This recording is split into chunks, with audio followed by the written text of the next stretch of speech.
Bueno, acá estamos en vivo. Muchas gracias por estar ahí del otro lado, los que puedan conectarse, o si no, los que obviamente nos van a estar mirando en diferido.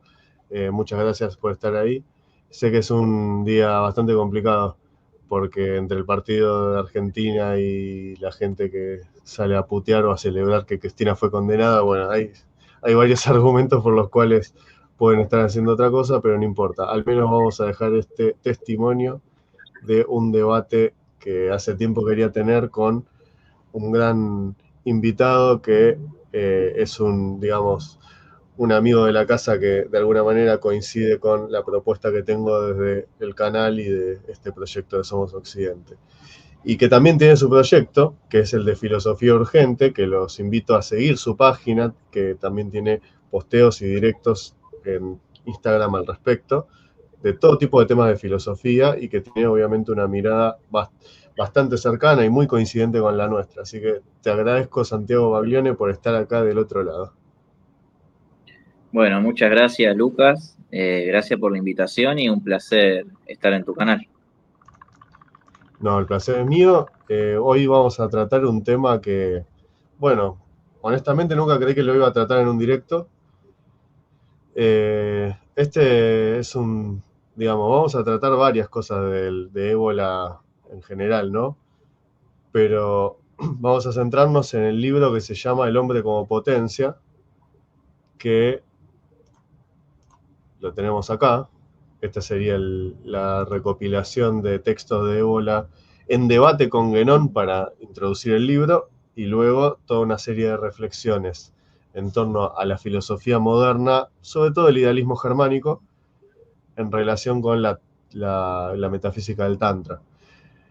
Es bastante interesante, porque por un lado tenemos un debate, podríamos decir epistolar, más o menos que se da en el año 1927 fue. O sea, estamos hablando de un ébola que tenía 29 años. Y ese debate se da con un Guénon que ya estaba arriba de los 50. Entonces Guénon, quizá en el pináculo de su carrera, y un joven ébola que no da puntadas sin hilo también.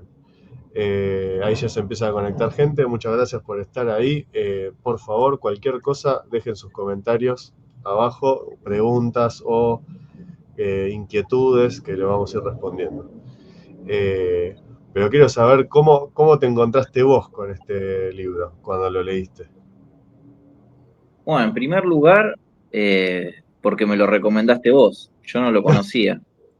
Sí, yo solamente de Ébola había leído Revuelta contra el mundo moderno, o Rebelión contra el mundo moderno, y Cabalgar el Tigre, que bueno, son los dos libros centrales. Después la metafísica del sexo, la metafísica de la guerra y algunos ensayos sueltos. Pero este libro, en este debate, en esta polémica que tiene con Guénon, me parece que aborda el centro de su pensamiento metafísico. Y por eso se puede hablar tanto de él. Igual a mí me gustaría también, como para hacer una introducción, hablar de qué es el tradicionalismo, que digamos son las coordenadas dentro de las que se mueven estos autores, y por qué no se lo reconoció como una corriente de pensamiento, como podría ser la filosofía contemporánea, que se la estudia en las universidades, en los institutos, pero el tradicionalismo como que queda un poco de lado. Se le llama tradicionalismo o tradición perenne o filosofía perenne o sabiduría sapiencial, ¿no? Como a una corriente de pensamiento que tiene mucho que ver con las religiones comparadas, con la fenomenología de la religión, con la filología como estudio de las culturas, porque luego de que se empiecen a estudiar las religiones comparadas, la comunicación entre culturas también, aparece esto de la unión trascendente de las religiones. O sea, nos encontramos con datos tradicionales que habitan en todas ellas y también en el arte y en otras manifestaciones de la cultura. Entonces, el tradicionalismo... Del elemento exterior, digamos, ¿no? Religioso, sino del elemento del núcleo, que quizás es más metafísico y filosófico. Exactamente, y es esta división también entre lo exotérico y lo esotérico. que yo creo que si nosotros nos ponemos a hilar fino en este debate, aparece un poco también. Claro. Va a aparecer también, cuando Guénon hable un poco de las escuelas heterodoxas y bueno, pero como para ir retomando el hilo ¿no?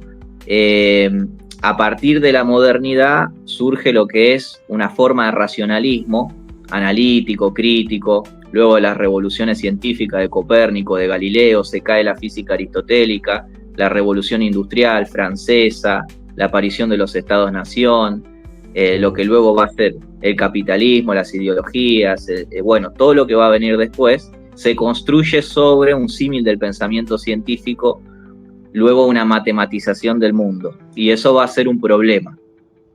Y estos autores ven el núcleo de lo que sería la decadencia de Occidente o del mundo moderno a raíz de eso, más que nada. Entonces también va a haber un debate sobre esto. Pero por eso justamente creo yo que no es estudiado dentro de lo que es la filosofía contemporánea, porque ellos se mueven dentro de este presupuesto del racionalismo cartesiano, ¿no? Que es una dualidad entre la res cogitans y la res extensa, la conciencia y el mundo, ¿no? Y de ahí viene luego lo que va a ser el representacionismo, que va a ser un problema también. No vemos la realidad, sino las imágenes que nos hacemos de esa realidad. Bueno, entonces, esto, el estructuralismo, el postestructuralismo, la fenomenología, el existencialismo, los pragmatistas, los analíticos, todos ellos discutían en ciertas coordenadas, y los tradicionalistas obviamente se dieron cuenta de algo, anularon la metafísica. Y a partir de la anulación de la metafísica no hay ningún tipo de entendimiento con otra cultura, y eso va a ser un buen aporte que van a hacer los tradicionalistas cuando miren a Oriente. Empiezan a estudiar Oriente. Y bueno, que no lo va a decir en un momento, ¿no? O sea, si anulamos la metafísica no hay entendimiento con otras culturas, porque es una anomalía esta civilización. Sí, ¿verdad? Sí, sí. Es que se generó, o sea, supuestamente la cultura moderna que dice estar abierta a todo y que en realidad es la que de alguna manera venció la barbarie, es la que termina poniendo un muro sobre lo que considera barbarie y en realidad llama barbarie a todo lo que no entiende. Y lo peor es que en realidad se vuelve como un fenómeno irónico, por así decirlo, de, ¿cómo decirlo?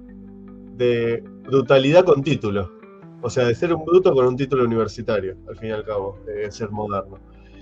Y justamente lo que tenían los tradicionalistas es que podían ver ese declive, y sobre todo podían ver ese declive no solamente en términos académicos, sino que los términos académicos era quizá el pináculo de lo que son los términos de lo que es la sociedad en sí, que está en decadencia. Fíjate que estamos hablando, vos mencionaste los contextos quizá del momento que se daba el debate entre Ébola y Guénon. Yo voy a tratar en todo caso ahora te dejo también para continuar porque vos habías hecho un punteo que me parece que está bueno que lo traigamos para desmenuzar un poco el debate. Yo me acuerdo cuando estaba leyendo por primera vez este libro, fue en el 2016, y estaba cursando la materia de filosofía, justamente. Mientras paralelamente leía Cabalgada del Tigre y después me encontré con El hombre como potencia. Cuando empecé a leerlo, yo de alguna manera coincidí, algunos dirían en una especie de kairos, coincidí que el contexto de la materia de filosofía se posicionaba desde la Revolución Copernicana en adelante y desde Kant. Con lo cual, digamos, todo lo que yo pude aprender del libro del hombre como potencia me sirvió un montón para pararme y entender de dónde venía la orientación de la cátedra, o por lo menos de dónde se paraba la materia. Y yo dije, claro, cuando iba leyendo después lo que hablaba Ébola sobre los autores del idealismo germánico, dije, claro, ese es este contexto. Lo pude identificar fácilmente. Vamos a empezar entonces con lo que es Ébola hablando en el año 1927 correspondiéndose con Guénon epistolarmente a partir de un texto de Guénon que se llama El hombre y su devenir según el Vedanta. Sí. Precisamente vamos a tratar primero de definir lo que es el Vedanta, por lo menos desde lo que Guénon puede recabar como cultura hindú, y lo que es el Tantra. Si yo lo quisiera, antes de dejarte lo digo brevemente, si yo quisiera dar una definición burda, el Vedanta vendría a ser, para que los occidentales entendamos, es como la cultura del libro desde la cual hay un principio de la historia. Y el Tantra es lo que está antes, en términos míticos, del principio de la historia cronológica, del tiempo cronológico. El Tantra sería más bien como un tiempo mítico. Claro. Exacto. Sí. Así incluso lo definió Juan Pablo Rey.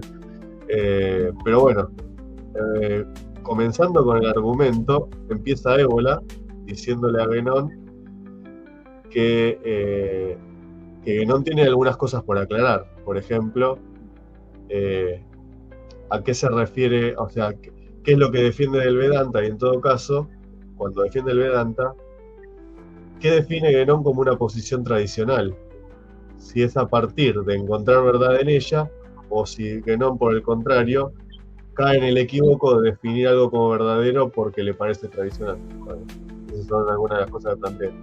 Pero en este caso te dejo el punteo a vos, que lo hiciste más minucioso. No, está muy bien. De hecho, creo que el centro de esto es la discusión entre el Vedanta y el Tantra, en el sentido de la Vedanta como revelación o como principio a priori que debe ser aceptado para continuar con un razonamiento, digámoslo de alguna manera, ¿no? O sea, hay que aceptar ciertos principios a priori, sin los cuales, o sea, si no aceptamos esos principios, no se cumple. Claro. O sea, hay que... Sí. Es ahí, es eso lo que le hace ruido a Ébola, y él le dice, en esta primera carta, él le dice que es racionalista, que es algo de lo que se...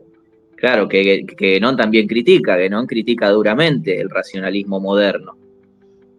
Y Ébola le termina diciendo, bueno, pero si vos aceptás los principios del Vedanta críticamente, de la revelación, bueno, de alguna manera también está siendo racionalista.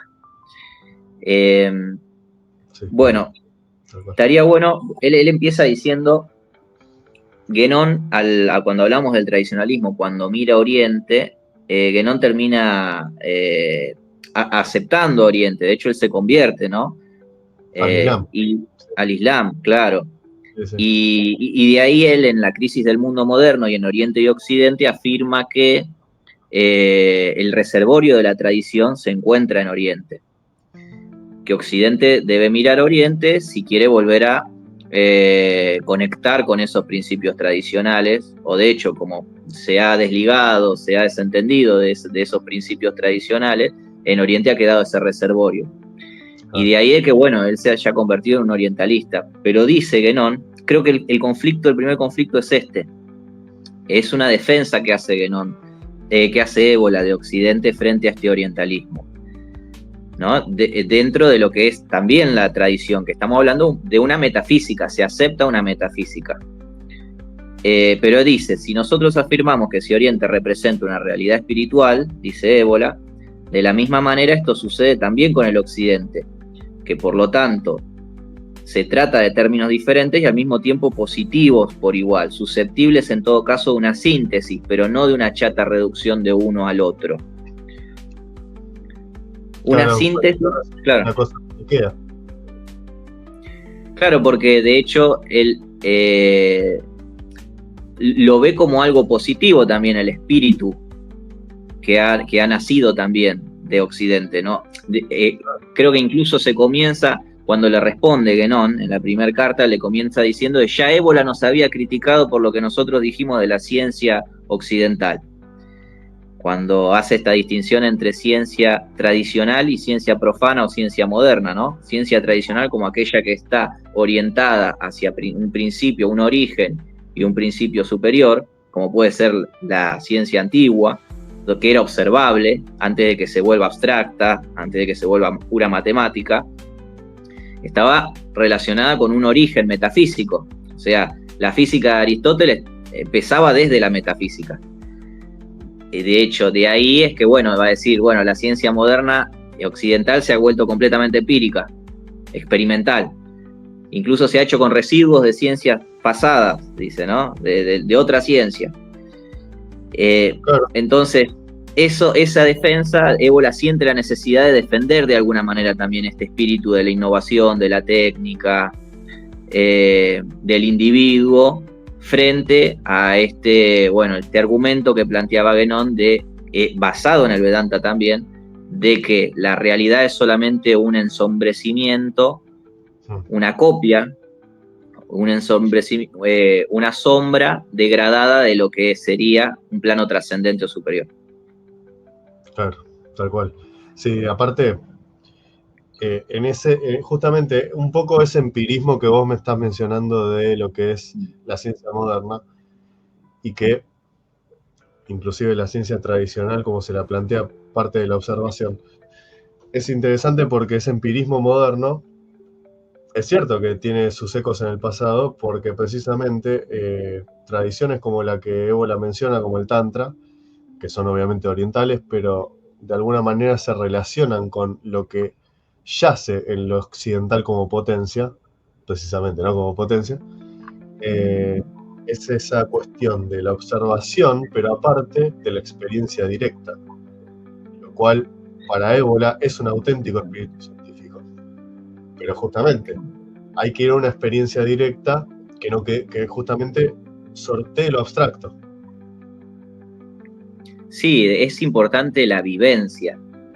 Eso claro. hablaba yo. Es importante la experiencia. O sea, ¿por qué? Porque no es...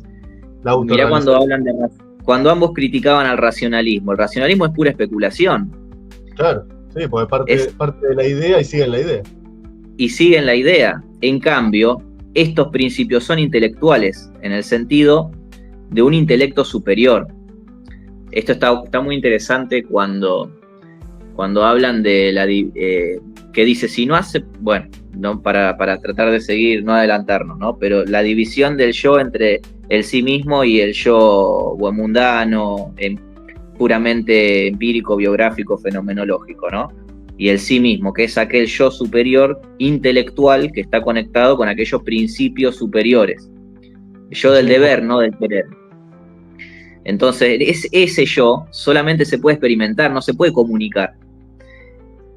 Claro. No es comunicable. Claro. Es subjetivo. Uno tiene que vivir. Claro. Es subjetivo, y de pero ahí... en un sentido superior de decirlo, no en un sentido, podríamos decir, efímero ni frívolo. Exactamente. No cambia. Es un yo eterno, pongámosle de alguna manera, alineado al Dharma, como diría, ¿no? La ley universal cósmica para los hindúes. Sí. Entonces, en ese sentido, de ahí eso defiende Ébola también. Tema de lo experiencial y no lo abstracto, no lo racionalizable y simplemente comunicable. Y de ahí es la crítica al a priorismo. Claro. Pero fíjate que el mismo a priorismo que por ahí se manifestaba con mucha fuerza en la filosofía de Kant, e inclusive en Hegel. Bueno, de ahí que justamente Ébola le encuentre similitudes con Hegel a Guénon a partir de este tipo de elementos, ¿no?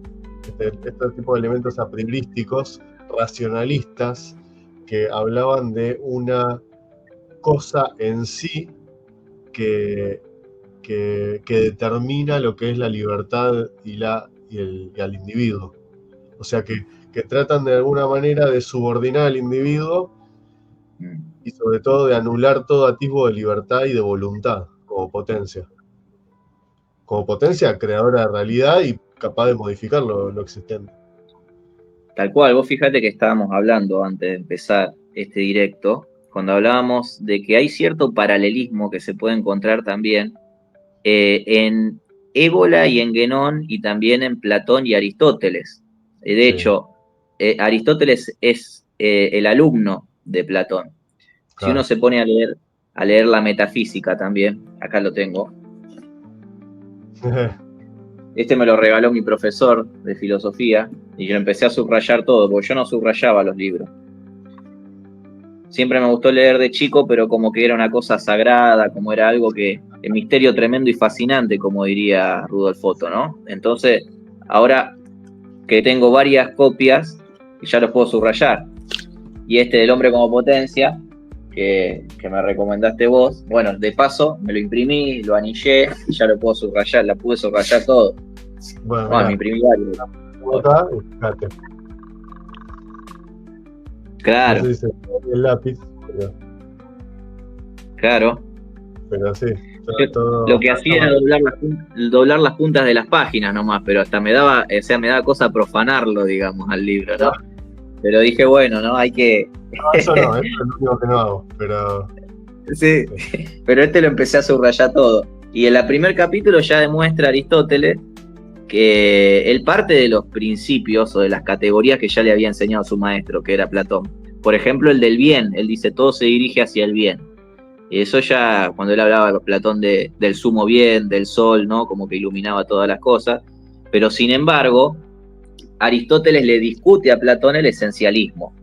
Es decir, que la realidad sea una copia degradada de la idea. Para Platón lo real era la idea, mientras que para Aristóteles lo real era la forma, la unión de la forma con la materia, la usía. Entonces él por eso decía, hay tantas maneras en que se dice el ser, ¿no? ¿Por qué? Porque para cada cosa hay algo que le es propio, no es que todo es igual, que hay una idea y todo es copia de esa idea. No. Y lo mismo pasa acá, un poco parecido, ¿sí? Es que hay una reciprocidad también entre quizás los dos extremos. Justamente si vamos a quizá la excelente metodología que todavía no ha sido superada de Aristóteles, que es la cuestión de entender la realidad no como una realidad separada de otra realidad, sino como dos puntos extremos que hacen a la única realidad que hay. Entonces, si vos agarrás, por ejemplo, la realidad y la idea, podés unirlas a partir de los grados que tienen en común, que van desde lo puro denso, lo puro en plano físico, y lo puro ideal. Pero en el medio hay toda una graduación que va desde uno al otro. Y de hecho, hay una definición de ébola. Si vos querés buscar el texto, lo recomiendo, que es la superación del romanticismo. Él en un apartado dice: idea es realidad en potencia y realidad es idea en acto. Claro, él dice que eso hay un despliegue de ese principio no manifestado, metafísico, que se hace en el mundo.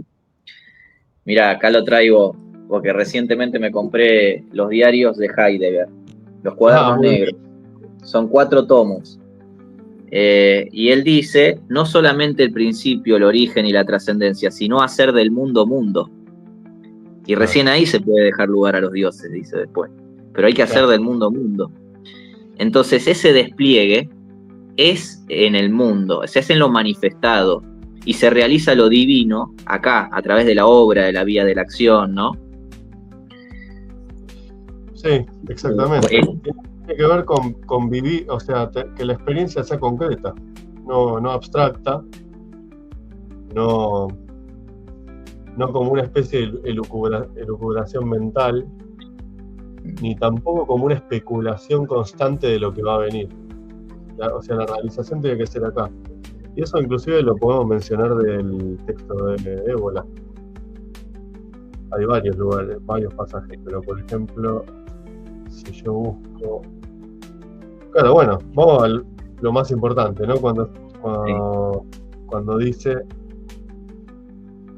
en esta síntesis no está dicho luego que solo nosotros, y no también el Oriente, tenga algo que ganar, sino más, puesto que pensamos que una tal síntesis, si quiere ser fecunda, debe tomar su tonalidad justamente del espíritu de la cultura occidental, que es potencia, impulso por celebrar y llevar al acto el espíritu, no negando el mundo, es decir, el sistema de las determinaciones y de las individuaciones, y no viniendo a menos con respecto a ello, sino más bien queriéndolo, afirmándolo y dominándolo, y en tales acciones realizándolo. O sea, para Ébola el espíritu no es una especulación, no es una creencia siquiera, es el impulso por la autorrealización, lo cual es algo mucho más, inclusive, mucho más intuitivo de entender Claro. que, no sé cómo explicarlo, mucho más intuitivo de entender que una definición dada por un teólogo o por un dogmático. Exactamente. Y mirá, cuando vos hablas de la palabra intuición, este principio intelectual es intuitivo también, no es razonable lo que estábamos diciendo, ¿no? Entonces, el mundo, la potencia y el acto, que es otro término aristotélico. O sea, la idea es potencia y el mundo es acto. Incluso cuando Ébola, si no me equivoco, y vos me vas a saber decir mejor porque sos un gran lector de Ébola, cuando él habla tiene esa etapa que atraviesa la filosofía y habla del individuo absoluto, ¿no? Claro, Creo que este individuo absoluto es la realización de esas potencialidades. Sí, justamente a eso se refiere. Sí, sí. Y eso justamente es lo que después le valió que le bocharan la tesis doctoral. O por lo menos, no es que se la bocharon, se la rechazaron antes de siquiera evaluársela, ya por el argumento. Claro. O sea, vos imaginate que Ébola, cuando va a cursar filosofía en Italia, se recibe, o sea, es licenciado en filosofía, pero luego cuando va a hacer la tesis doctoral, se la tenía que presentar a los tutores que eran Benedetto Croce y Giovanni Gentile, los dos hegelianos. Claro. Eso no iba a terminar muy bien. No, claro. Vos imaginate, un hegeliano fascista y un hegeliano antifascista, pero los dos hegelianos. Claro. Entonces no le iba a ir muy bien al amigo Ébola en ese escenario. Bueno, claro, imagínate, vos venís de un pensamiento que para la época es hegemónico y encima manifestado en la academia. Bueno, algo parecido se vive hoy también. Claro. No, y de hecho de ahí la crisis de la filosofía. Y este espacio que nosotros empezamos el año pasado también con una compañera, o sea, responde a esto, a esta crisis de la filosofía que materialmente se expresa, por ejemplo, en que está siendo desplazada de la escuela, por ejemplo, ahora en el colegio secundario. 2 horas tiene nomás, a fin de año. Es muy poco. O sea, y en otra época, yo ya te diría también en la modernidad, pero hace 2 o 3 siglos en las universidades era central. Lo primero que se enseñaba era filosofía. Y de ahí de que incluso los modernos como Newton, ¿no? o otros, se hablaban de estamos haciendo filosofía, estamos haciendo otra cosa. Entonces era la madre de todas las ciencias. Y ahora corre el riesgo de convertirse en una hija desheredada que está a punto de ser expulsada de la familia. Y todos los demás hermanos de las ciencias sociales, como lo llaman ahora, la historia, la literatura, la ciencia de la educación, todos miran y nadie hace nada, ¿no? Y también los propios profesores de filosofía no hacen nada, porque no entienden estos principios básicos. Que es mirar esto, cuando uno mira esto, se da cuenta de cuál es el verdadero problema. Y por eso hablábamos y decíamos, la filosofía contemporánea no quiso admitir a estos autores porque resolvían un problema que no quería resolver la modernidad racionalista. Ahí viene el tema. Sí, tal cual. Bueno, y con el agregado de que las pocas filosofías que han llevado a la acción, quizá el intento más, si querés, sistematizado dentro de esta modernidad, o ya quizás perfilado más para la posmodernidad, de generar una acción desde la filosofía, y o sea, es tétrico decirlo, pero ha sido la acción comunicativa de Habermas. Y eso que, a ver, lo digo con todo respeto a Habermas, porque Habermas, si bien yo estoy en las antípodas de su pensamiento, Habermas es un tipo que ha sido quizá lo más excelso que ha dado la Escuela de Frankfurt, y ha planteado la teoría de la acción comunicativa, y inclusive con el intento de retomar postulados clásicos.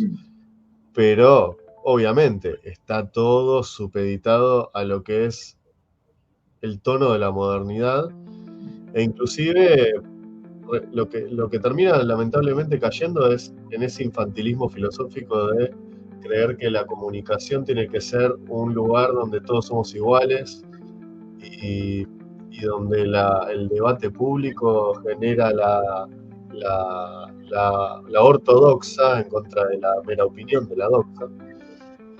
Y la verdad es que hasta un tipo totalmente cuestionado por opiniones de otros tipos y sobre todo por varias cosas que mucha gente le atribuye, Foucault le terminó diciendo, mira, eso no pasa en la vida real. En la vida real no pasa eso que vos decís, cómo espera la comunicación. En la comunicación siempre hay poder por medio. Y en todo caso, vos decís, bueno, ¿qué es lo que tiene el tradicionalismo para aportar en medio de todo este debate? Precisamente es, por un lado, tratar de entender que el mundo no es un simple oscurecimiento a partir de identificar la decadencia, sino que también es la operativa de fuerzas en pugna.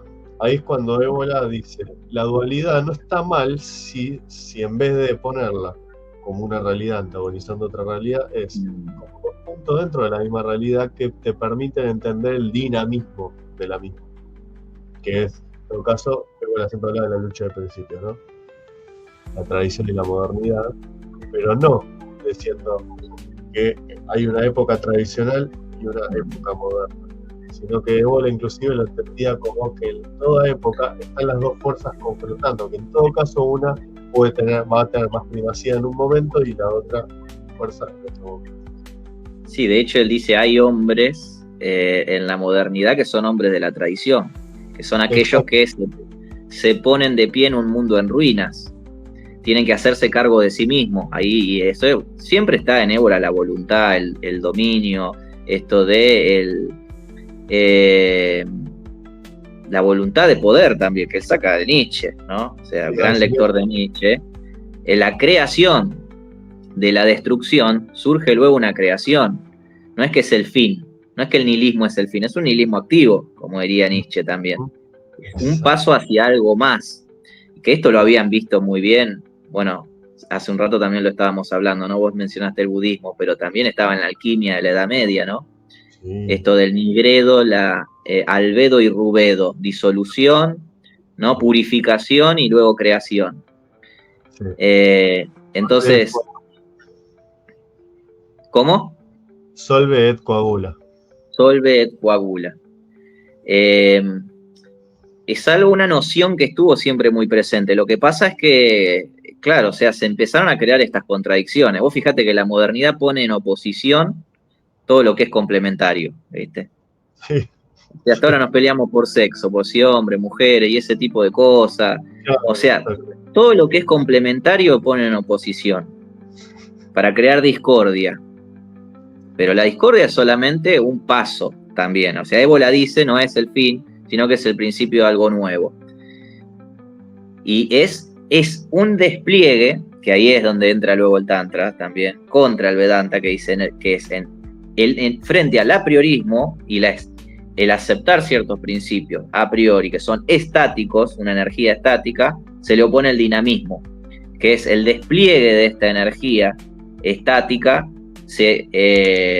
Hay una continuidad, ni siquiera hay yo te diría, como diría Heráclito, unos opuestos complementarios, ¿no? Una tensión del arco y la lira, que son opuestos pero complementarios, sino de que hay una continuidad, no hay separación. Y a Évola le interesaba mucho lo que era la realización de lo divino en el mundo. De ahí, por ejemplo, su interés en las escuelas esotéricas, en la magia operativa, que incluso después Guénon lo va a chicanear un poco con eso también, y lo va a llamar escuelas heterodoxas solamente, pero sí, él dice una instancia donde lo humano también se pueda poner por encima de lo divino en el sentido de usar sus fuerzas a su favor. Y esto ya en la antigüedad, a través del pensamiento simbólico y de las religiones, que lo supieron hacer muy bien, que era algo que yo también quería mencionar cuando hablábamos de Évola, cuando el hombre que se pone de pie en un mundo en ruina. Él usa una metáfora. Los tradicionalistas son muy metafóricos. ¿Por qué? Porque el símbolo es superior al concepto. Exacto. Es multívoco, no es Sí, unívoco. a ver, No se el agota en una sola lectura. símbolo mismo es la operatoria de magia. Ya. Y La bueno, operatoria de ahí, magia es el símbolo. claro, y lo que se pierde en la modernidad racionalista, crítica, analítica, ¿no? Símil del pensamiento científico, puramente moderno, profano, como le diría Guénon, es justamente lo simbólico. Y se lo menosprecia, se lo llama superstición, oscurantismo, relato, fábula, mentira. Entonces, a partir de ahí la oposición del mito y el logos. Y hay un empobrecimiento de la filosofía que está en el estado que está hoy, ¿no? Por no justamente no haber continuado con esto que, por ejemplo, se había visto, ya te hablábamos de los alquimistas en la Edad Media, de decir, hay un correlato espiritual entre lo material, ¿no? Es más, lo espiritual era más importante que lo material, no importaba, al fin y al cabo era solamente para tener un soporte material, pero en realidad era el oro interior, el oro de los filósofos lo que buscaban ellos, ¿no? Sí, sí, obviamente, en toda la metafísica de la alquimia lo importante era eso. A ver, yo inclusive a partir de incursionar la lectura de Ébola y de este tipo de textos, como te digo, yo no soy una persona, o sea, ya hace tiempo que no soy una persona creyente, y sin embargo la lectura de estos textos no me ha hecho supersticioso, sino al contrario, estoy entendiendo la realidad de otra manera. No, justamente, si algo me ha ayudado o me ha aportado el esoterismo es a entender la realidad. Y justamente no por eso caer, no, todo lo contrario, lejos de caer en supersticiones, me parece que aporta un sentido de proyección simbólica que es potente y que ahí te das cuenta de que eso muchas veces, cuando no sos consciente de ello, como diría Jung, es ahí cuando estás atrapado dentro de un esquema. Que es un desperdicio de energía, porque no tiene una finalidad. O sea, a la vez, cuando hablamos de que Ébola ponía en primer plano esto de la voluntad, el dominio, ¿no? La fuerza, el hecho de que sea operativo de lo material, en ese sentido, hay un principio de conocimiento que se despliega en la realidad, pero está sin ese conocimiento tampoco. No, hay la energía dinámica es un desperdicio, porque al final termina siendo cualquier cosa. O sea, no tiene es una cañita voladora que le sacaste el palito y es un buscapié después, ¿viste? Se sale para cualquier lado, ¿viste? Y entonces esta economía de fuerza solamente se logra ahí. Y lo que vos decías también de cómo uno se encuentra con lo divino, justamente viene por el lado de que lo divino tiene la presencia en el mundo, a través de la obra también. Y uno lo experimenta, no lo piensa, no lo razona, lo vive. Y de ahí lo que iba hace un rato, esto de que siempre, que Guénon le replica a Ébola y le dice, usted no está entendiendo la diferencia entre lo profano y lo divino, porque él le dice, vos sos contrainiciático, le quiere decir. Vos estás buscando que lo humano supere lo divino, ¿no? Que lo humano se imponga por sobre lo divino, que eso es un poco también la modernidad, ¿no? El hombre centro del universo. Hay algo que me parece muy gracioso, de que el hombre deja de pensar que la Tierra es el centro del universo, pero a la vez empieza a pensar que él es el centro del universo. Su razón es la medida de todas las cosas. Y a partir de ahí se crea, bueno, un error tras error tras error, o sea, donde se va avanzando hacia el absurdo. Ahora... claro, el ego que después termina destronado a partir del psicoanálisis. Claro, y las consecuencias de esto están también en los relatos en el simbolismo de las religiones, cuando, bueno, vos muy bien lo supiste expresar con el tema de Prometeo en tu canal, cuando le roba el fuego a los dioses, que luego también es un condenado por la desmesura o por la hibris, porque no es gratis. Hay a la vez, hay también un precio que hay que pagar por todo. ¿Por qué? Porque tiene que haber una transmutación de equivalentes, no es gratis eso tampoco. Entonces, todo se tiene que pagar. Y lo mismo pasa con Adán y Eva en el paraíso. Ellos comen la manzana de la sabiduría o de la ciencia, una ciencia tradicional. Y a partir de ahí, bueno, son expulsados. Mirá, acá en la metafísica de Aristóteles también había subrayado esto, es que él dice: el conocimiento que proporciona la sabiduría encumbra al hombre de tal manera que se ha dicho podría despertar los celos de Dios si éste fuera celoso. Claro. Bueno, sí, en el caso de Jehová, sí, es un Dios celoso. Claro, sí, sí. Claro. Bueno, Zeus también, de hecho, parecido.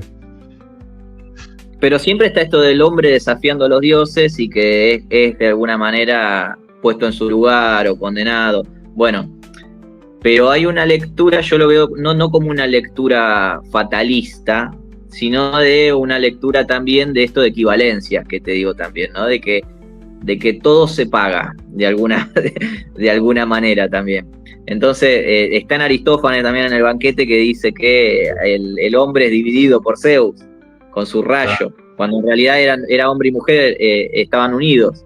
Y por querer desafiar a los dioses, lo divide con su rayo también. Pero, más allá de las dimensiones de lo mítico, de lo religioso, también volviendo a lo que es lo esotérico, que Guénon lo condena un poco a Ébola y le dice: te estás metiendo en un terreno que puede ser profano. Sí está la presencia, que eso es lo interesante, está la presencia de lo divino en el mundo. Entonces eso nos acerca mucho más.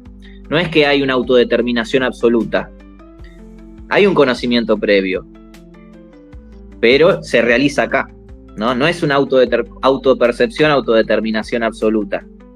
De ahí viene el error. Y ahí yo creo que está el punto de Ébola, que no lo hace ¿cómo te podría decir? Un agnóstico, un relativista, simplemente una persona que ve solo fuerza y poder en el mundo. No, para ver, tiene una metafísica. El tema es que en todo caso lo plantea en los términos de realidad con que se constata la vida en la modernidad y sobre todo, a ver, como dijiste vos, tomando las cosas que el espíritu occidental, aún el que estaba en esa época, tenía para aportar. Fíjate que acá, por ejemplo, tengo un apartado que dice: la medida de la verdad es la potencia. Autorrealizarse para conocer. Dice: a partir del cogito ergo sum de Descartes hasta la doctrina de la intuición intelectual de Schelling, que acá tengo el libro de Schelling también, del yo como principio de la filosofía. Dice: se ha ido afirmando en la filosofía europea esta concepción, que si por saber se debe entender un conocimiento absolutamente cierto, apodíctico, que sea más bien el puramente formal propio de la lógica y de la matemática, el mismo debe referirse tan solo a aquello que es contenido inmediato de la conciencia, puesto que solo una tal situación, sujeto y objeto, ser y conocer, son una sola y misma cosa. Ante tal presupuesto se abren tres alternativas. La primera, que aquello que normalmente cae bajo la directa experiencia es tan solo realidad física. Es necesario pues negar la posibilidad de una ciencia para todo lo que se refiere a lo no sensible. 2. Que se quiera extender el conocimiento más allá de aquello que cae bajo la inmediata percepción, entonces debe renunciarse a un saber absoluto y contentarse con un saber relativo, es decir, indiferenciado, conceptual, puramente probable, quizá más cercano de la propuesta de Guénon. Tercero, que sobre la base de los dos casos anteriores se encuentra el presupuesto de que el conocimiento directo está restringido al plano sensible, por supuesto que puede ser exacto de hecho y para un cierto nivel de conciencia, pero que de derecho y en general es arbitrario. Entonces dice: se rechace pues tal presupuesto, se postule la posibilidad de una experiencia suprasensible. Entonces se tendrá un saber que, aún no siendo limitado a la contingente realidad física, posee un carácter de apodicticidad, de absoluta certeza. Esta es justamente la postura de los tantras. De hecho, vos fijate que la certeza en el racionalismo moderno siempre es puramente especulativa, racional. o sea, el método cartesiano, es a través de aceptando presupuestos que son totalmente arbitrarios, como por ejemplo pienso, luego existo. Bien podría ser, no sé, duermo, luego existo, voy al baño, luego existo, no sé.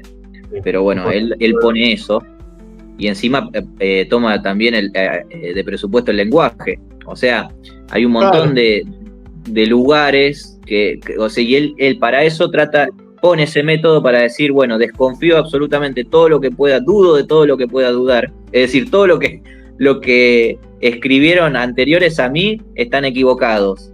Sí. Fíjate la vanidad, o sea, el ego, y aparte, bueno, yo lo veo también como son franceses, digo, también, ¿viste? O sea, son el centro del ombligo del mundo, y más en esa época, y claro, anula lo que es la comunicación entre las culturas también. Es mi método y el tuyo no, olvídate. Si no conoces, si no es así.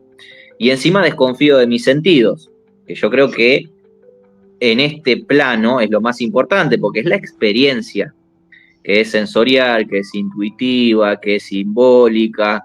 Entonces, se anulan un montón de dimensiones que van hacia el conocimiento real, que no es este conocimiento racional especulativo, ¿no? Claro. Sino que es uno que lo pone a prueba uno mismo, que tiene que ver con el espíritu, que es algo de lo que no se habló en la modernidad racional.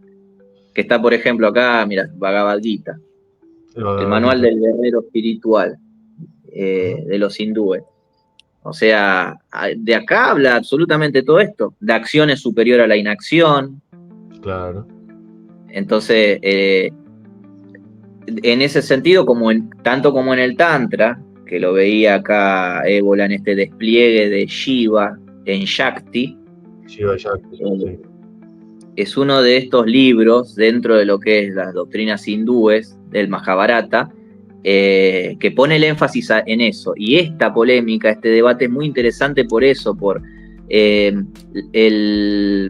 se ha querido separar la esencia de la existencia. Ese es el problema en el racionalismo. Es más, de ahí vienen los existencialistas luego, te dicen todo es existencia nomás, y autodeterminación absoluta. Claro, es un error. No son dos caras de la... Claro, en ese extremo de la existencia tenés a los existencialistas. Y en el extremo de la existencia tenés a los escolásticos. Claro, exactamente. Entonces se pierde el justo medio, ¿no? de Aristóteles. Curiosamente. Que ahí se encuentra lo verdadero. Ahora que lo pienso, yo estoy pensando en algunos actuales escolásticos, o tomísticos, si se quiere, que de alguna manera también son existencialistas. Es curioso, ¿no? Porque ahí los extremos se tocan. El tema es que contemplación y acción son dos caras de la misma moneda, como lo vio Aristóteles. No es que son contrarios. En un momento... Claro, son dos caras de la misma moneda. En un momento él dice, ¿no? Que lo contemplativo por ahí es superior a la vida activa, en el sentido de que si lo propio de los dioses es la pura contemplación, dice, ¿no? Entonces, el intelecto es lo más parecido que podemos tener con ellos. Pero sin embargo, él habla de la virtud no como conocimiento, sino como acción. La virtud se conoce cuando se es virtuoso, no cuando conocemos la idea del bien. Claro, actuando bien, somos buenos. Actuando bien, soy justo, no conociendo la idea de justicia. Exacto. Pero bueno, yendo a lo que le contesta Guénon, que me parece que es muy...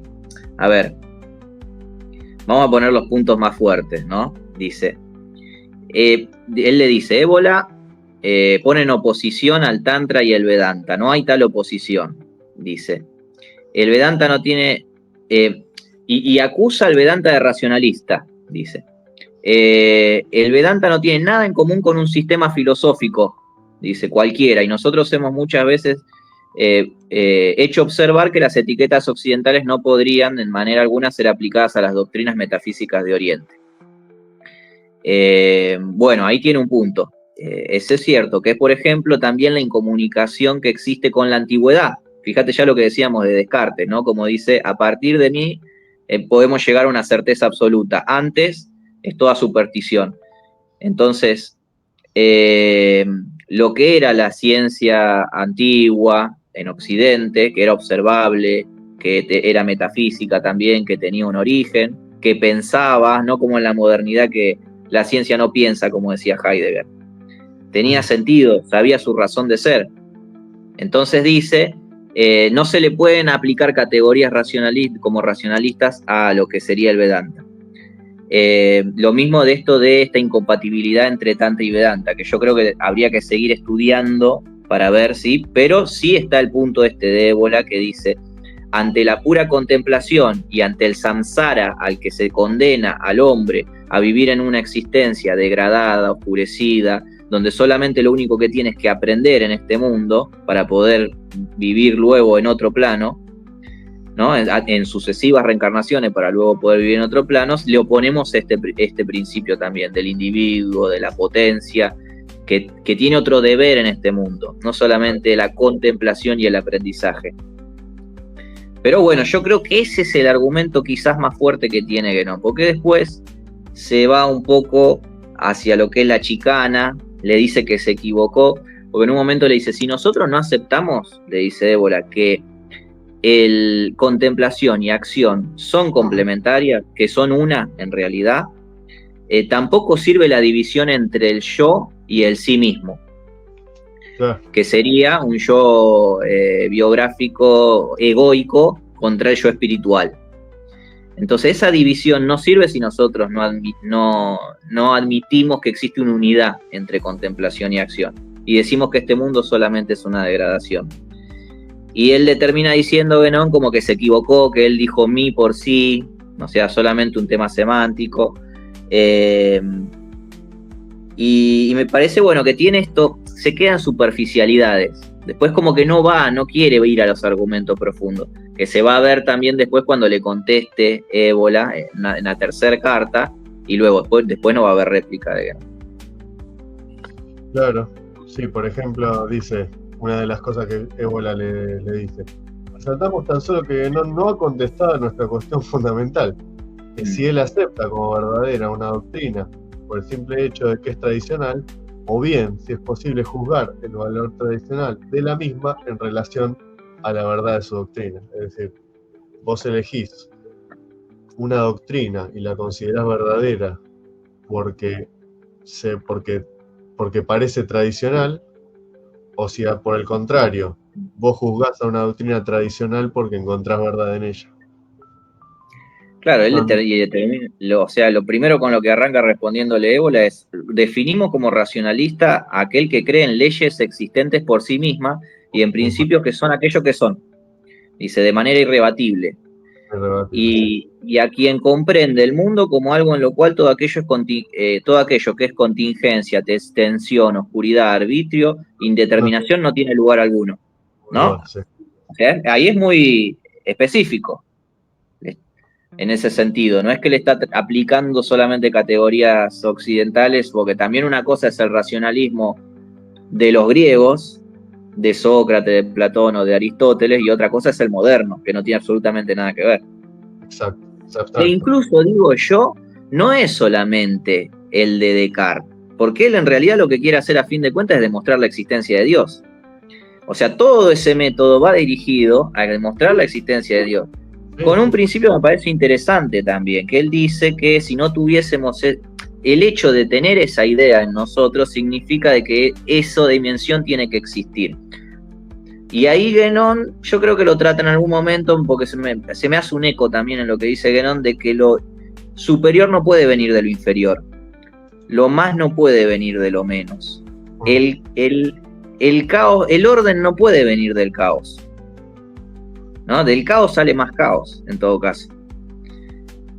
Sí. Y de ahí yo creo, lo que quiere hacer Descartes en este sentido es combatir se había caído la física aristotélica, todo lo que es la matematización del mundo, y él decía, bueno, propongo argumentos racionales a una forma racional de entender el mundo para llegar a esto.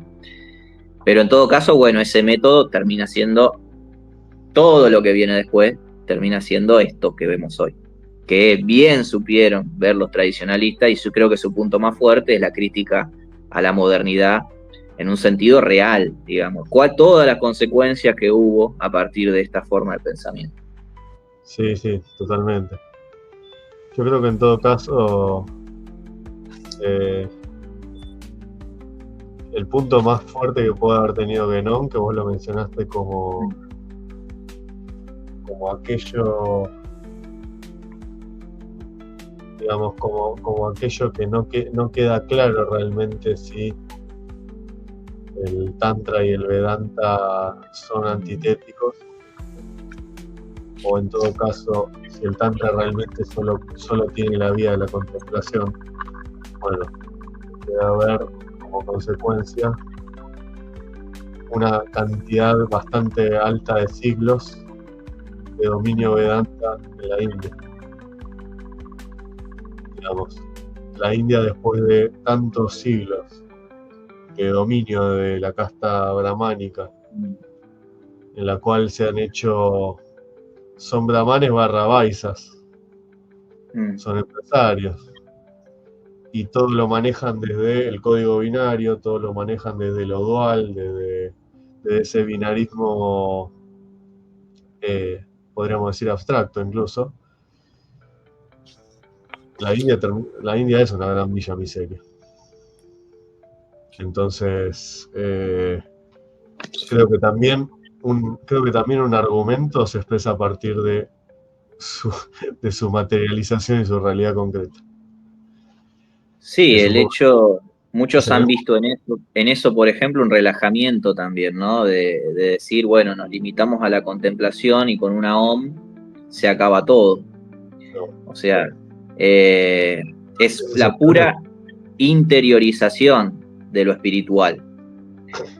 Es que es un problema, porque en realidad bueno, ahí vamos a otro argumento de bolas desde el Tantra para contestarle a Benón, ¿no? Si Brahman es la síntesis absoluta del todo, ¿qué lugar hay para una forma contingente de considerarlo? O sea, si Brahman es todo, ¿qué estoy diciendo yo? O sea, ¿yo desde dónde hablo? De Brahman, pero pues si hablo de Brahman, quiere decir que Brahman vino menos. Por un lado. Fíjate que él dice también que es el principio de dominio, lo que estábamos hablando, lo que puede hacernos una cosa inteligible, es decir, que la podamos conocer realmente. Exacto. Porque dice, en el conocimiento discursivo se tiene precisamente el esbozo del gesto en el cual el yo va a tomar posesión de la realidad externa.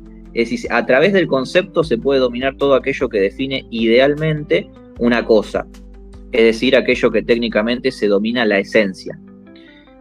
Pero la cosa misma, es decir, la existencia, el crudo, hecho de su estar allí como cosa real, en cambio se me escapa. Me quedo solamente con el concepto cuando Claro, hablamos de un esencialismo. es solamente especulativo. Claro. Bueno, justamente, fíjate, dice acá, ya obviamente más, ya no en el debate, sino más en el desarrollo de los textos, dice, la potencia no puede ser demostrada, puesto que es precisamente ella la que demuestra todo. Tal es el principio fundamental del Shakti Shastra. Dice, se ha dicho cómo este sistema admite una jerarquía de formas de experiencia por la que a través de un proceso la realidad definita y contingente se convierte en universal y absoluta. La realidad, en otros términos, es algo vago e indeterminado, aperos, un tipo de materia informe cuyo carácter absoluto o no absoluto no procede de un criterio propio de la misma, sino de la naturaleza de la relación según la cual el yo la vive. Podríamos decir que, en todo caso, si vamos a ponerle nombre y apellido a ese procedimiento, sería el de entenderlo con ojos modernos y entenderlo con ojos de tradición. Pasar de entenderlo de forma finita a entenderlo de forma absoluta. Claro, dice, no es pensar, cuando habla del Tantra, dice, no es pensar, sino ser la cosa conocida. Exacto, sí. Ahí es donde se aprende, ¿no? Cuando uno, de acuerdo a una relación de identidad absoluta, ya no un dualismo, sí. Exacto. al que no podemos acceder nunca a la cosa en sí. La doctrina del Tantra es acción, o sea, de ahí es fíjate cómo observa Guénon todo lo que tiene que ver con estas escuelas heterodoxas, como Ébola, perdón, con todo lo que tiene que ver con las, como lo llama Guénon, escuelas heterodoxas, tanto en Occidente como en Oriente, que son aquellas que ponen el énfasis en esto, en la acción, que luego lo van a llevar a lo que es la magia, ¿no? En el círculo de Ur y todo eso. De cómo hacemos para... Claro, que yo no conozco muy bien, pero bueno, esto de la dimensión esotérica. ¿Cómo hacemos para poner esas fuerzas a nuestro favor? A través de la acción, a través del habla, del pensamiento, de la emoción, alineándolo todo. Exactamente. Pero es a través de la experiencia, no puede ser a través del pensar. Sí, eso es lo que a veces no, o sea, se ve como algo muy abstracto y vago, que es lo que se llama la operatoria. Cuando se habla en esos términos de operatoria, la gente normalmente se hace la idea de que es un tipo con una capa, agarrando una varita y haciendo una cosa rara. No, la operatoria es precisamente alinear, digamos, ese tipo de... O sea, tener un criterio de alineación de la acción a partir de lo que se piensa, lo que se siente, lo que se vive y lo que se proyecta. Porque de alguna manera vos estás operando sobre un símbolo proyectado hacia el afuera y cómo va a impactar ese símbolo. Sí, y ahí es la conciencia, no es la conciencia moderna esta de puro racionalismo, sino de que es la conciencia superior, o sea, de el ser, de la identidad con el afuera. ¿Cómo hacer? Y que es algo que opera sobre uno también, o sea, empieza desde adentro para afuera. Sí. Si no, o sea, termina siendo el desperdicio de energía del que hablábamos antes, o sea, dar vueltas en círculos sin... Pero ese conocimiento del que habla Guénon, que lo ve como un apriorismo, que está bien, aparece en las religiones también como algo que se debe... Ese es el error, ¿viste? Que se debe aceptar acríticamente. Pero en realidad es un conocimiento que viene por la experiencia. Sí. Eso es lo que te permite barrer con las especulaciones, con inclusive las supersticiones. A ver, tenemos un comentario. Bienvenido, Fede Pontoriero. El problema estaría en conseguir la contemplación como algo meramente pasivo, pero en la idea de Shiva desplegándose en Shakti también está la mutua copertenencia entre lo pasivo y lo activo. El principio masculino para los hindúes es activamente pasivo y el femenino es activamente o pasivamente activo, creo que quisiste decir. En la metafísica del sexo, Ébola lo desarrolla mucho mejor. Claro, porque eso incluso, bueno, tanto en metafísica del sexo como en el yoga tántrico, ahí que lo puse en pantalla, el yoga tántrico, está lo que en un capítulo menciona como el conocimiento,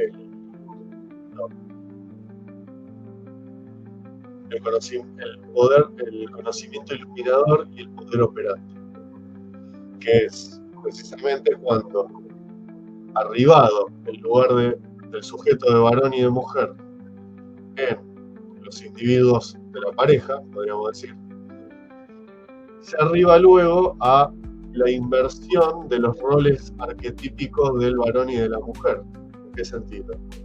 En que la mujer va a ser portadora del conocimiento iluminador, cosa que normalmente era la característica de Shiva, y el varón va a ser depositario del poder operante, que normalmente el poder, la energía, la Shakti, es algo que maneja naturalmente la mujer. Entonces, precisamente, claro, obviamente, esa integración varón-mujer se encuentra esa, como bien decís, esa mutua copertenencia entre lo pasivo y lo activo. Pero claro, acá lo que nos estamos refiriendo en todo caso es que por lo menos de alguna manera lo que el Vedanta por lo menos expresó en términos prácticos en la India en el último tiempo ha sido desde el principio, no le guste o no, o sea, se ha quedado en una figura totalmente contemplativa desprovista de todo tipo de acción. Y sobre todo de esta cuestión de integración de varón-mujer. Sí, el tema del sexo, la verdad que lo trata maravillosamente Ébola en Sí, ese libro. sí, sí, sí, Yo la totalmente. verdad que no lo había leído nunca de esa manera. Me parece que incluso ahora tanto se habla de la ESI y eso, si nosotros diéramos para leer la metafísica del sexo, otra sería la historia. No caeríamos en estos errores de la hipersexualización, de la atrofia, de la impotencia por nada, por esta hipersexualización y esta cosa de que es puramente material, cuando en No, realidad es un tal cual. soporte solamente. Sí, sí, sí, es que, a ver, no se le estaría dando a la sexualidad la dimensión realmente trascendente que podría tener. Eh, a ver, también entendiendo otra cosa, no se caería en la guerra de los sexos. Claro. Esa es Y otra cosa. aparte en esta cosa, en este conservadurismo, que moralismo, o sea, tantos errores de los que se cae después de una manera dogmática y estática de ver la realidad, Ujú, que, sí, son hijos de o eso. sea, es error tras error, es puritanismo. Exacto. Es que justamente las posturas que hoy llamaríamos progresistas son hijas de ese puritanismo. No tengo Sí, ninguna duda y de hecho tal cual. podés encontrar las raíces en común. Inclusive hubo en la historia, por ejemplo, de Inglaterra y de otros lugares donde se han desarrollado ese tipo de vertientes que ya existían como casos precursores de lo que hoy llamaríamos progresismo o wokismo. O sea, inclusive venían de pastores. Es muy curioso eso. Pero justamente porque forma parte de toda una realidad occidental en la cual se ha olvidado el sentido de la actividad. Esa actividad en Tal sentido cual. de... Y en cambio se ha arribado, como dice Ébola, al activismo. No a la actividad, sino al activismo. Exacto. El activismo. Fíjate cómo le dice él cuando escribe, cuando él hace una síntesis de la doctrina del despertar. Dice, el activismo insensato, enaltecimiento de fuerzas caóticas e irracionales. Claro. Bueno, cuando se pierde el eje vertical, es como perder la columna vertebral, nos arrastramos por el suelo y nos guían solamente, como dicen los modernos también, a partir de la modernidad, nos guían, qué sé yo, contratos sociales, los apetitos, el deseo, el miedo, o sea, nos guiamos como animales. Fíjate que un animal con un ego enorme, porque nos jactamos de lo que carecemos. Hay una frase muy interesante que siempre me quedó grabada de Arturo Sampay, que dijo, el hombre sale, sí, el hombre sale de la Edad Media siendo poco menos que un ángel y entra a la modernidad siendo poco más que un mono. Y este mono se cree el dueño del universo. O sea, y encima es su razón, pero no es Sí, una cosa de dominio como estamos hablando, un dominio espiritual. Solamente es una...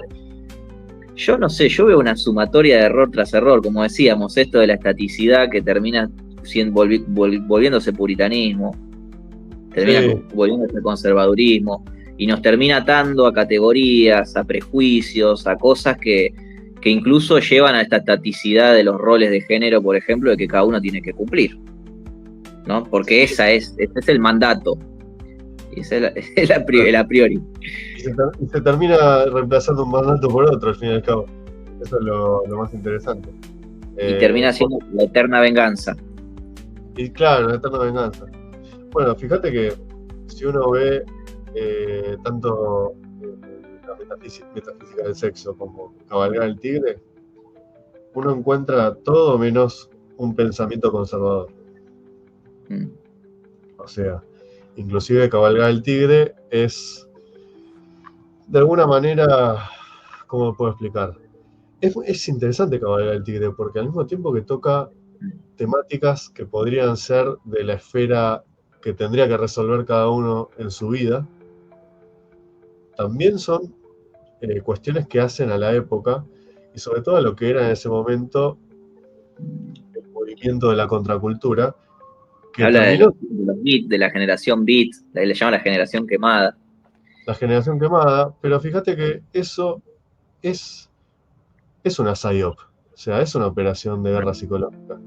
Y está bueno que se plantee de esos términos, porque así entendés no solamente esa época, sino que entendés todo lo que viene ahora, todo lo que está ahora. Que Claro. no es que se detuvo, no es que pasó la generación de los hippies y bueno, ya está. No, no. Se profundizaron la guerra psicológica, digamos. Se profundizó la guerra psicológica en Occidente, y por eso, obviamente, tenemos generaciones cada vez con más trastornos, con problemas de adicciones. Precisamente eso advertía de bola. Decía, el sujeto moderno, ya en esa época, estamos hablando de antes de los 60, no está preparado para recibir todo esto que va a venir ahora. O sea, fíjate que él lo advirtió 2 o 3 años antes de que se materializara la contracultura. Entonces, claro, uno dice, pero ¿cómo sabía eso? Bueno, por algo tenía, digamos, por algo era alguien que se relacionaba con gente de órdenes secretas, de sociedades. Sí. Sí, pero yo creo que en la manifestación de eso ya está, o sea, ya nos damos cuenta. Sí. Cuando empezó a pasar con esta última oleada del progresismo también, a mucha gente le despertó malestar. Sabía que algo estaba pasando que no era espontáneamente natural, que se estaba creando algo, una ventana de Overton se estaba abriendo, que de manera progresiva iba hacia algo que no era espontáneamente natural, que sí, tenía una finalidad oculta, ¿no? Que no perseguía nuestros intereses. Entonces, ya en el síntoma, en esto que decís vos de los trastornos mentales, de la depresión, de los suicidios, estamos llenos de todo eso. Y esa es la fiebre. Y, o sea, es la fiebre del progreso, del falso progreso, que ya había empezado luego la Revolución Francesa y el Iluminismo y todo esto de que nada, de qué manera vamos a poder llegar a la utopía, al paraíso en la tierra. Ya que no tenemos más paraíso en el cielo, vamos a crear los paraísos en la tierra, ¿viste? Esta es la mejor manera que tenemos de organizarnos. Esto es lo que tenemos que hacer. Si seguimos estas reglas, vamos a crear el paraíso en la tierra. Está muy, muy bueno el trato que le da la utopía. Mirá, traigo otro diario, Carl Schmitt. Glosario. Glosario, qué bien. Sí, bueno, esto los estoy comprando por Buscalibre, ¿viste? Un día tenemos que hacer una cosa de Carl Schmitt, ¿eh? Estaría bueno, porque la verdad, ¿sabes lo que tiene interesante estos diarios? Que te sumergís en el universo de los autores. No solo, claro. O sea, ellos contrastan sus ideas con la realidad que estaban viviendo, pero es como meterte en la cocina de estos autores, ¿viste? Entonces te familiarizás con los conceptos, es como si estuvieses viendo detrás de bastidores, ¿viste? Y acá habla también de la utopía, de este no lugar, que es en el que nos refugiamos, es un refugio. O sea, que tiene el hombre moderno, de esta movilización total, como diría Junger, que es el tercero del que me están llegando los diarios ahora. Bueno, o sea, esos tres autores, Heidegger, Junger, Schmitt, son muy importantes también para poder entender todo esto. Bueno, fíjate que justamente acá puse una foto de Heidegger porque sabía que en algún momento íbamos a tocar a Heidegger, y fíjate a quién le sigue. Claro.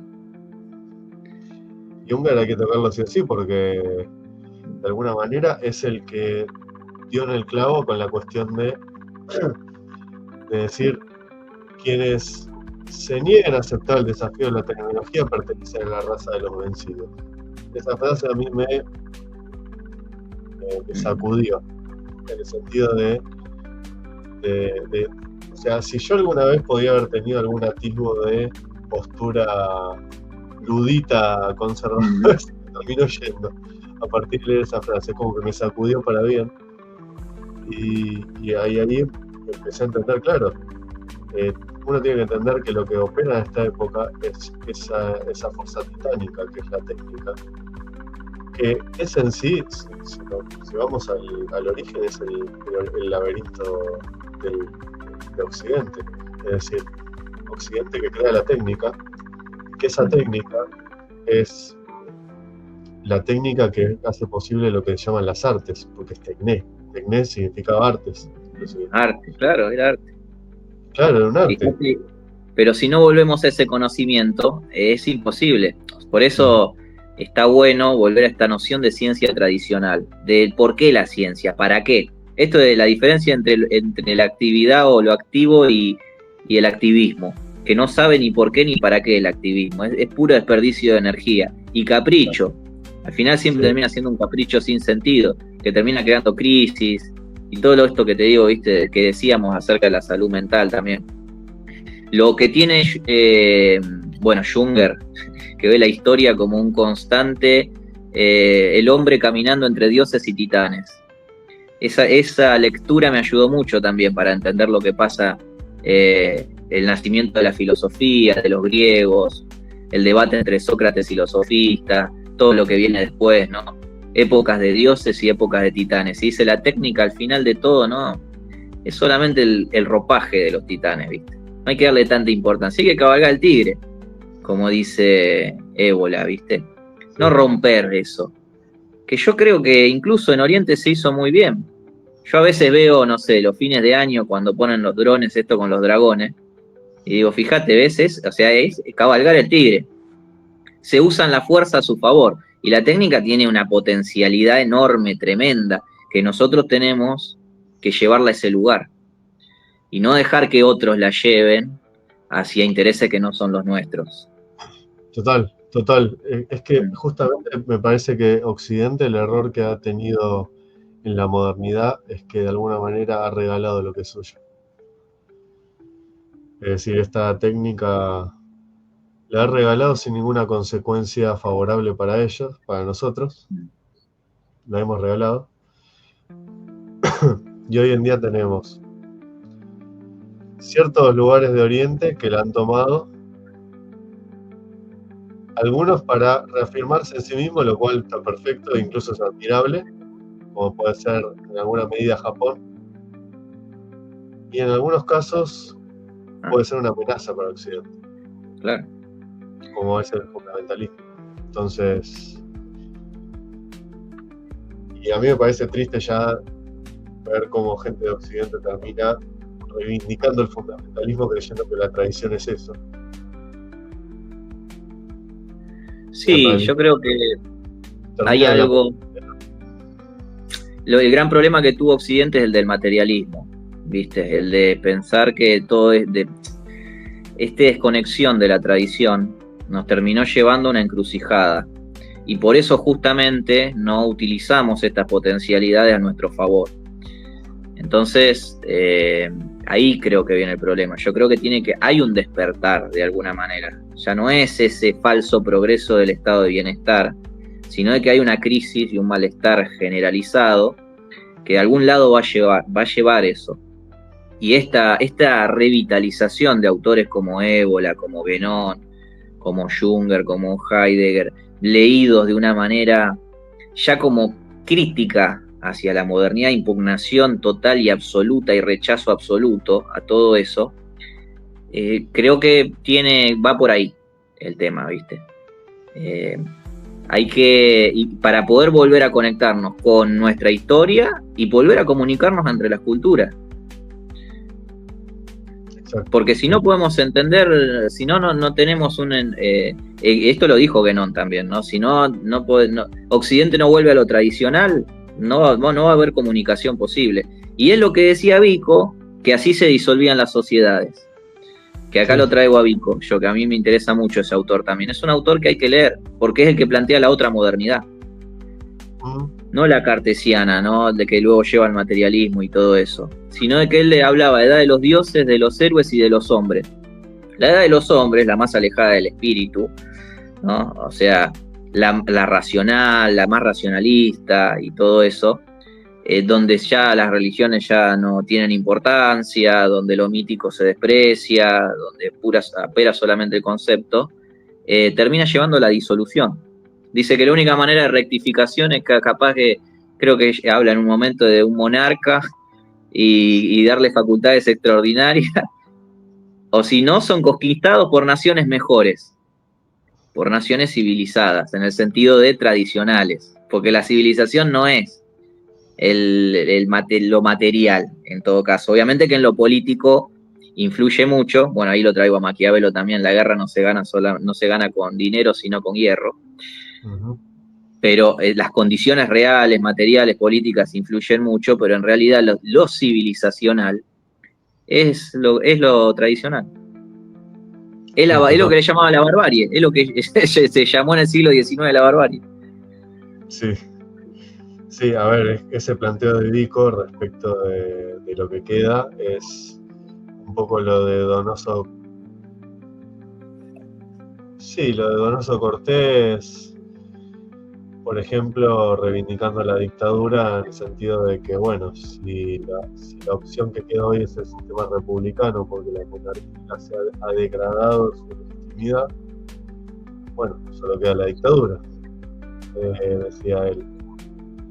Y justamente Ébola, si uno lee, por ejemplo, los escritos que tienen Los hombres y las ruinas, se da cuenta que para él una restauración de lo que él consideraba una monarquía sana es un sistema totalmente institucional, que tiene que correr por carriles institucionales normales y que todo intento de toma de poder extraordinario por fuera del límite prefijado institucionalmente es una usurpación del Estado.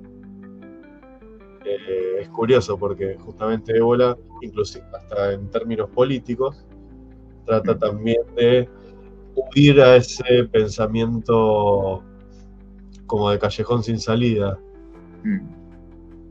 Sí, político. lo que me gusta de los tradicionalistas también que trae es esto de la escatología de las religiones, ¿no? De que la historia no avanza hacia un progreso, sino de que hace un retroceso. Que no lo llama, ¿no? Como que cada creación, cuando se aparta de su principio de origen, se aleja, inevitablemente. Se va alejando, es como la fruta que cae y en algún momento muere. Lo que pasa es que Ébola, fíjate, en Hesíodo habla, ¿no? Edad de oro, edad de plata, edad de bronce y edad de hierro, pero en el medio pone la edad de los héroes entre la de bronce y la de hierro. Hay una rectificación ahí, y es lo que Ébola lo llama cabalgar el tigre, ¿no? O sea, es esa la actitud que hay que tener. No puede ser un fatalismo, un derrotismo. Bueno, ya está, no se puede hacer nada, ¿no? Después está, o sea, es el Kali Yuga, es la edad de la muerte, de la destrucción y después no hay nada más, ¿no? Pero fíjate cómo muchas religiones tienen eso y los tradicionalistas lo rescatan. No sé, la edad del lobo, los nórdicos, ¿no? Del Ragnarok. Claro, que como sí. Claro, bueno, todo, o sea, está esto del apocalipsis, pero hay manera, o sea, y es más, es nuestro deber, de hecho, rectificar, no derrotar, no el derrotismo. No, claro, no, Ah, es que justamente la rectificación es lo que te permite no caer en el derrotismo. claro. Es al revés. Porque aparte que no hay una, tampoco, bueno, tampoco hay una, ni un conocimiento interior, ni una realización, ni, o sea, no hay uno sin el otro tampoco. El derrotismo también es una mala interpretación, diría yo. Exacto, sí, sí. Sí.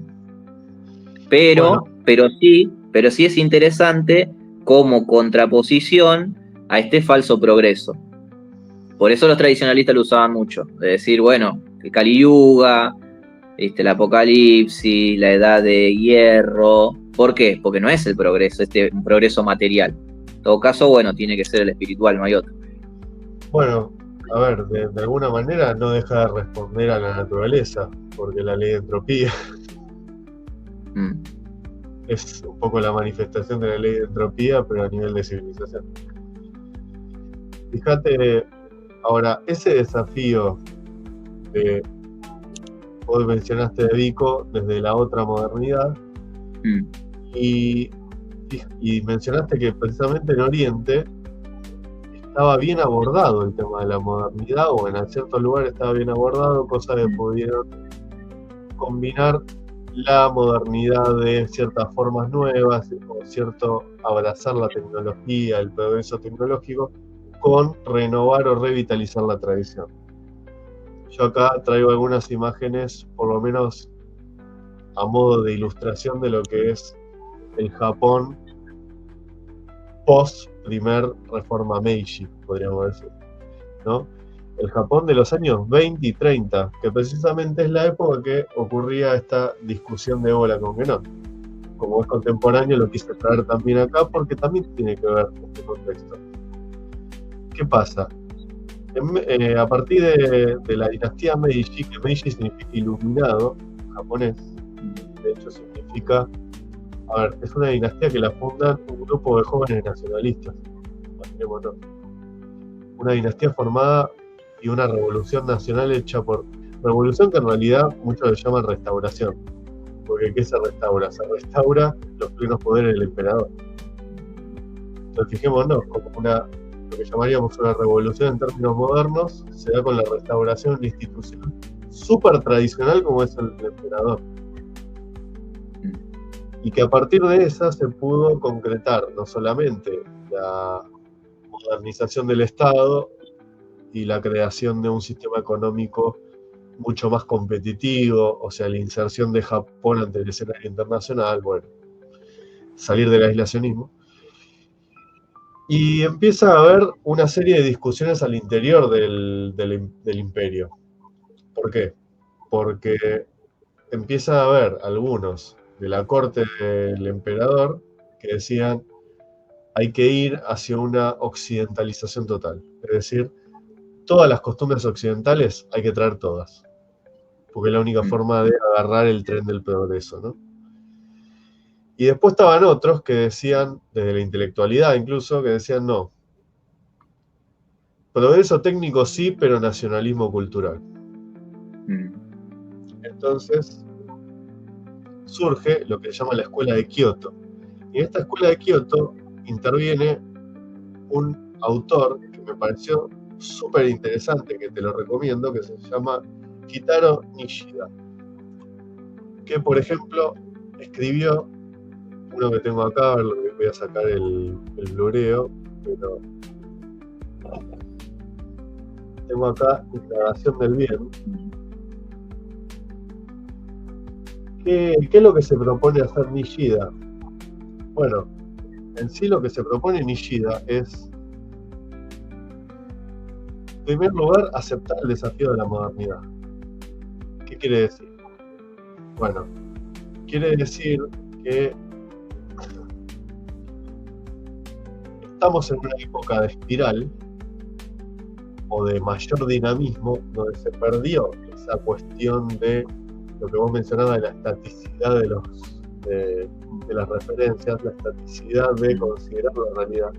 Entonces aceptemos ese dinamismo, pero no para desligarnos de nuestra tradición, que en este caso él menciona el Zen, sino para revitalizar el Zen y tomarlo desde la manera que originalmente el Buda lo hubiera tomado.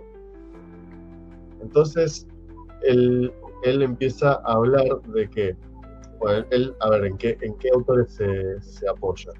Bueno, principalmente en los alemanes, en Nietzsche, en Jaspers, bueno, Heidegger también, porque de hecho ya era contemporáneo, se apoya, creo que en Kierkegaard también, aunque era de otro lado, pero no importa. Se apoya en todo lo que era el temprano existencialismo alemán de esa época. Y entonces empieza a discutir lo que es la división sujeto y objeto, por ejemplo. Entonces lo que dice es la superación de la división de sujeto y objeto es lo que te permite acceder a la experiencia concreta, lo que se llama la experiencia concreta. Entonces él, a partir de eso, trata de darle una vuelta de tuerca a la tradición del Zen aplicando categorías que los modernos pudieran entender.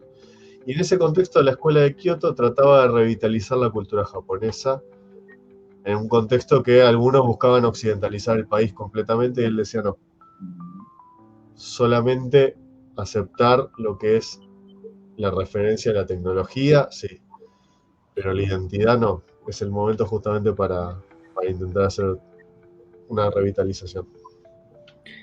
Pero vos fíjate, hablabas de las PSYOPs, ¿viste? Lo que sería el dominio, el imperialismo cultural, ¿no? Este tipo de... Fue tan fuerte luego de la Revolución Francesa, Sí. que acá plantea dicotomías que se expresan luego en civilización y barbarie. Pero en Rusia también se expresaron en occidentalistas y eslavófilos. Las clases Claro, intelectuales, los universitarios, todo eso, se empezaron a preguntar por todo esto también. sí. ¿Qué somos y hacia dónde vamos? Después de Pedro el Grande, en Rusia, luego de la modernización del Estado, de lo que es que la Iglesia Ortodoxa entra en la órbita del Estado, donde él pone a su patriarca, Pedro el Grande, incluso llevaba, interesante, esta anécdota me acuerdo siempre, ¿no? Yo estudié a Dostoyevsky, leí toda la obra de Dostoyevsky y estudié mucho esa época, y la crítica que él hace, ¿no?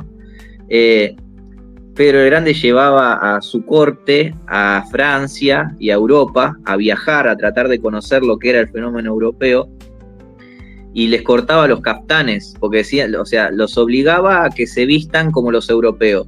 Incluso llegó a cobrar un impuesto a la barba. Los únicos que podían tener barba eran los campesinos y el clero, pero todo lo que era la aristocracia, los comerciantes, tenían que pagar para tener barba. Fíjate lo que es la primer PSYOP, podría llamarse de alguna manera, ¿no?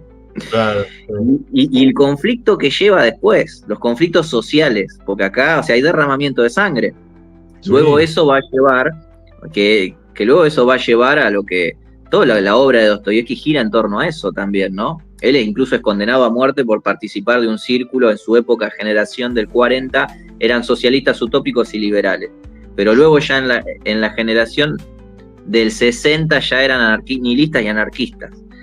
Y sí. decían, nosotros vamos a destruir todo, los otros son unos viejos meados, decían, no le hacemos caso ni nada, y el que venga después va a ser el que construya. Pero eso llevó a lo que, o sea, derramamiento de sangre, atentado, que yo, y luego va a llevar a lo que termina siendo en el siglo XX el comunismo.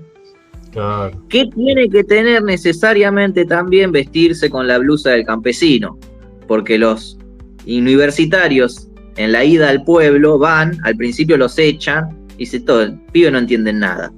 Pero después, cuando ya toman la identidad cultural, ahí ya es otra cosa. Pero era fundamental eso, si no, nunca lo Era hubiesen aceptado como propio. Pero, exactamente. pero yo creo que es lo que pasa, y esto, mira, esto no lo conocía, pero es el mismo problema en todos lados, al fin y Bueno, al cabo. Sí, sí, sí. bueno, bueno, fíjate, ahora, mira, es otro Kairos, pero mencionaste a Dostoyevsky y a la cuestión rusa. La escuela de Kioto tenía un proyecto muy interesante a nivel cultural, que era tratar de generar, o sea que para ellos el Japón imperial tenía una misión humanista en el mundo, que era a partir de revitalizar el Zen, o sea el budismo del sentido del Zen, de alguna manera tenía una visión de integración y expansión cultural del Japón, y que Japón en realidad, a pesar de lo que había pasado con la guerra, tenía que integrar los esfuerzos con Rusia desde lo que él llamaba este misticismo de Dostoyevsky. Mira vos. Él veía que en todo ese tipo de pensamiento ruso había todo un germen interesante de filosofía para llevar una propuesta humanista que de alguna manera diera respuesta a la modernidad, a los problemas existenciales de la modernidad. Y creía que eso, bueno, tenía que empezar con activismo político. Entonces, es interesante porque fíjate, bueno, obviamente Dostoyevsky no prospera en Rusia porque surge el nihilismo anarquista que mencionaste, luego la revolución bolchevique. Claro. Y Que de hecho, en los hablan, demonios él es como un profeta.